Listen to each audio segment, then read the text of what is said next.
ગુજરાત પોલીસે જુદા જુદા 442 ગુનાઓમાં જપ્ત કરાયેલા નાર્કોટિક્સના જથ્થાનો નાશ કર્યો।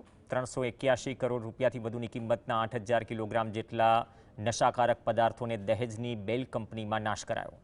રિવોર્ડ પોલિસી હેઠળ રાજ્યમાં 7 મોટા કેસમાં સફળતાપૂર્વક કામગીરી કરનાર પોલીસ જવાનોને 29.67 લાખની ઇનામી રકમ અર્પણ કરાઈ।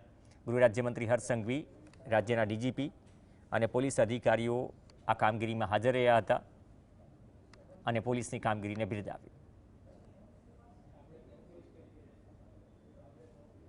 गुजरात पुलिस ने पाकिस्ताननी बॉर्डरो परथी पाकिस्तानथी भारतमां घुसता ड्रग्सने पकड़ीने पुलिस आज जेने खाक करी रही है एना बदल હું મારી ગુજરાત પોલીસના પ્રત્યેક અધિકારીઓને અભિનંદન આપું છું અને દુનિયાભરના આ પ્રકારના જે ડ્રગ્સ સામેના જે કાયદાઓ છે એમાંના મજબૂતમાં મજબૂત કાયદો આપણી પાસે બી છે ને એ જ કાયદા પ્રમાણે આપણે લોકો કોર્ટની અંદર